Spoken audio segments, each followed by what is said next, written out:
ಇರಾನ್ಗೆ Trump final deadline, ನರಕ ಬೆನ್ನಲ್ಲೇ ಸರ್ವನಾಶದ warning. ಇಂದು ಮಸಣವಾಗುತ್ತಾ ಮಧ್ಯಪ್ರಾಚ್ಯ, ಮಹಾಯುದ್ಧ day 39.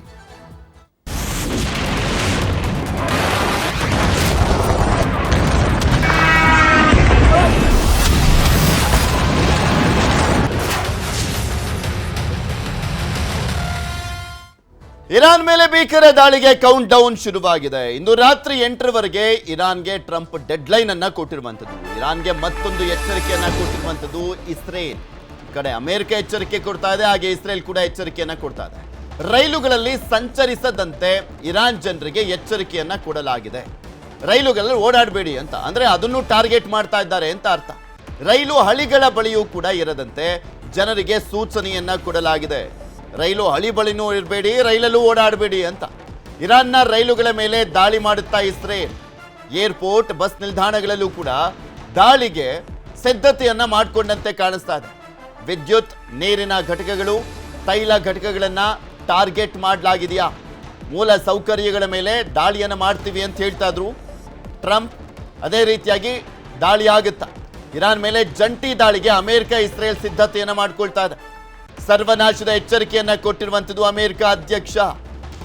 ಸರ್ವನಾಶ ಮಾಡಿಬಿಡ್ತೀವಿ ಇರಾನ್ನ ಅನ್ನುವಂತ ಎಚ್ಚರಿಕೆಯನ್ನ ಕೊಟ್ಟಿದ್ದಾರೆ. ಇವತ್ತು ರಾತ್ರಿ ಭಾರತೀಯ ಕಾಲಮಾನದ ಪ್ರಕಾರ 9 ಗಂಟೆ ಡೆಡ್ಲೈನ್ ಅವರಿಗೆ. 9 ಗಂಟೆಯ ಒಳಗಾಗಿ ಇರಾನ್ ಏನಾದರೂ ಷರತ್ತುಗಳನ್ನ ಒಪ್ಕೊಂಡ್ರೆ ಈ ಒಂದು ಸರ್ವನಾಶದ ಎಚ್ಚರಿಕೆಯನ್ನ ಕೊಡಲಾಗಿದೆಯಲ್ಲ, ಅದು ಹೋಲ್ಡ್ ಆಗುವಂತ ಚಾನ್ಸಸ್ ಇದೆ. ಇಲ್ಲ ಅಂದ್ರೆ ಭೀಕರ ದಾಳಿ ಆಗುವಂತ ಎಲ್ಲ ಲಕ್ಷಣಗಳು ಕಾಣಿಸ್ತಾ ಇದೆ. ಯಾಕೆಂದ್ರೆ ಸಾಕಷ್ಟು ಬಾರಿ ಡೆಡ್ಲೈನ್ ಅನ್ನ ಕೊಟ್ಕೊಳ್ತಾ ಬರ್ತಾ ಇದ್ದಾರೆ ಟ್ರಂಪ್. ಅದರ ಅಂತಿಮ ಹಂತ ಅಂತ ಕಾಣಿಸುತ್ತೆ ಇದು. ಅದಕ್ಕೆ ಇರಾನ್ ಯಾವ ರೀತಿಯಾಗಿ ರಿಯಾಕ್ಟ್ ಮಾಡುತ್ತೆ ಅನ್ನುವಂಥದ್ದು ಅಷ್ಟೇ ಕುತೂಹಲ ಇದೆ. ಇರಾನ್ ರೆಡಿ ಆಗ್ತಾ ಇದೆಯಾ ಅವರ ದಾಳಿಗೆ? ಅವರು ಪ್ರಿಪೇರ್ ಆಗಿದ್ದಾರಾ? ಅಥವಾ ಅವರ ಷರತ್ತುಗಳಿಗೆ, ಅಂದ್ರೆ ಟ್ರಂಪ್ನ ಷರತ್ತುಗಳಿಗೆ ಒಪ್ಕೊಳ್ತಾರಾ?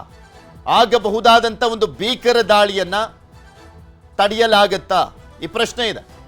ಇರಾನ್ನ ಅತಿದೊಡ್ಡ ಪೆಟ್ರೋಕೆಮಿಕಲ್ ಘಟಕವನ್ನ ಧ್ವಂಸ ಮಾಡಲಾಗಿದೆ. ಇರಾನ್ನ ಅತಿದೊಡ್ಡ ಪೆಟ್ರೋಕೆಮಿಕಲ್ ಘಟಕವನ್ನ ಧ್ವಂಸ ಮಾಡಲಾಗಿದೆ. ಅಸಲು ಏನಿಲ್ಲದಿರುವಂತ ಪೆಟ್ರೋಕೆಮಿಕಲ್ ಸಂಕೀರ್ಣ ನಾಶ, ಅಸಲು ಏನಿಯದಲ್ಲಿರುವಂತ ಪೆಟ್ರೋಕೆಮಿಕಲ್ ಸಂಕೀರ್ಣವನ್ನ ನಾಶ ಮಾಡಲಾಗಿದೆ. ಇಸ್ರೇಲ್ ದಾಳಿಯಲ್ಲಿ ಪೆಟ್ರೋಕೆಮಿಕಲ್ ಘಟಕವನ್ನ ನಾಶ ಮಾಡಲಾಗಿದೆ. 50% ಪೆಟ್ರೋಕೆಮಿಕಲ್ ಇಲ್ಲೇ ಉತ್ಪಾದಿಸಲಾಗ್ತಾ ಇತ್ತು. ಮಾಹ್ಶಹರ್ ಪೆಟ್ರೋಕೆಮಿಕಲ್ ಘಟಕದ ಮೇಲೂ ಕೂಡ ದಾಳಿಯನ್ನ ಮಾಡಲಾಗಿದೆ.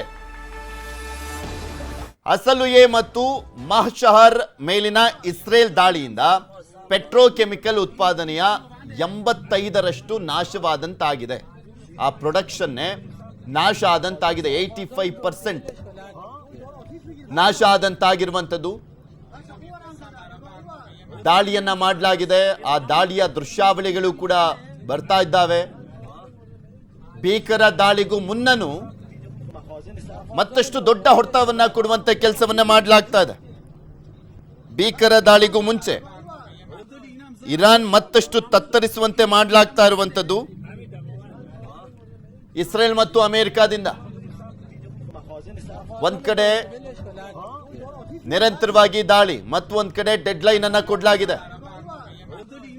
ಇವತ್ತು ರಾತ್ರಿಯ ಒಳಗಾಗಿ ಇರಾನ್ ಷರತ್ತುಗಳನ್ನ ಒಪ್ಕೊಳ್ಬೇಕು. ಇಲ್ಲ ಅಂದ್ರೆ ಮೂಲ ಸೌಕರ್ಯಗಳ ಮೇಲೆ ದಾಳಿಯನ್ನ ಮಾಡ್ತೀವಿ. ವಿದ್ಯುತ್ ಘಟಕಗಳು, ಏರ್ಪೋರ್ಟ್ಗಳು, ಈ ರೀತಿಯಾಗಿ ಇರಾನ್ ಮೇಲೆ ಅಮೆರಿಕ ಇಸ್ರೇಲ್ ಭೀಕರ ದಾಳಿಯನ್ನ ಮಾಡ್ತಾ ಇದೆ. ಇರಾನ್ನ ಕರಾಜ್ನಲ್ಲಿ ಭಾರಿ ಸ್ಫೋಟಗಳ ಸದ್ದು ಕೂಡ ಕೇಳಿ ಬರ್ತಾ ಇದೆ. ಟೆಹರಾನ್ ಮೇಲೆಯೂ ಕೂಡ ಅಮೆರಿಕ ಮತ್ತಷ್ಟು ದಾಳಿಯನ್ನ ಮಾಡ್ತಾ ಇದೆ. ಇರಾನ್ನ ರಾಜಧಾನಿ ಟೆಹರಾನ್ ಮೇಲೂ ಕೂಡ ಮತ್ತಷ್ಟು ದಾಳಿ ಮಾಡಲಾಗ್ತಾ ಇದೆ. ಮೆಹರಾಬಾದ್ ಏರ್ಪೋರ್ಟ್ ಬಳಿಯೂ ಕೂಡ ದಾಳಿಯನ್ನ ಮಾಡಲಾಗಿದೆ. ಮೆಹರಾಬಾದ್ ಏರ್ಪೋರ್ಟ್ ಬಳಿನೂ ಕೂಡ ದಾಳಿಯನ್ನ ಮಾಡಲಾಗಿದೆ. ಇರಾನ್ನ ಕರಾಜ್ನಲ್ಲಿ ಭಾರಿ ಸ್ಫೋಟಗಳ ಸದ್ದು ಕೇಳಿ ಬರ್ತಾ ಇದೆ. ನಿಮಗೆ ತೋರಿಸ್ತಾ ಇದ್ವಿ ಆ ಭೀಕರ ದೃಶ್ಯಾವಳಿಗಳು ಯಾವ ರೀತಿಯಾಗಿದ್ದಾವೆ ಅನ್ನುವಂಥದ್ದನ್ನ ಗಮನಿಸಬಹುದು. ಇದೆಲ್ಲವೂ ಕೂಡ ಇರಾನ್ ಮೇಲೆ ಇಸ್ರೇಲ್ ಮತ್ತು ಅಮೆರಿಕ ಮಾಡ್ತಾ ಇರುವಂತ ದಾಳಿ.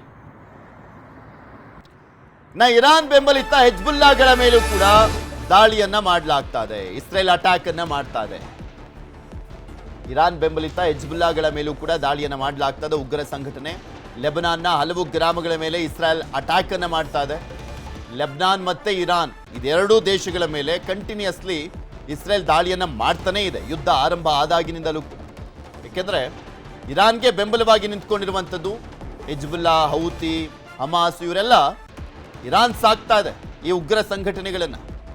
ಇನ್ನ ಇರಾನ್ನ ಇಂಥ ಒಂದು ಸಂಕಷ್ಟದ ಪರಿಸ್ಥಿತಿಯಲ್ಲಿ ಹೆಜ್ಬುಲ್ಲಾದವರು ಇಸ್ರೇಲ್ ಮೇಲೆ ದಾಳಿಯನ್ನ ಮಾಡ್ತಾ ಇದ್ರು. ಸೊ ಹೆಜ್ಬುಲ್ಲಾ ಮೇಲೆ ಅಂದ್ರೆ ಲೆಬನಾನ್ ಮೇಲೆ ಇಸ್ರೇಲ್ ದಾಳಿಯನ್ನ ಕಂಟಿನ್ಯೂ ಮಾಡಿದೆ. ಹಲವು ಗ್ರಾಮಗಳ ಮೇಲೆ ಇಸ್ರೇಲ್ ಅಟ್ಯಾಕ್ ಅನ್ನ ಮಾಡಿದೆ. ಹೆಜ್ಬುಲ್ಲಾಗಳ ಮೂಲ ಸೌಕರ್ಯವನ್ನ ನಾಶ ಮಾಡಿರುವಂಥದ್ದು ಇರಾನ್. ದಕ್ಷಿಣ ಲೆಬನಾನ್ನಲ್ಲಿ ಇಸ್ರೇಲ್ ಭಯಾನಕ ಅಟ್ಯಾಕ್ ಅನ್ನ ಮಾಡಿದೆ.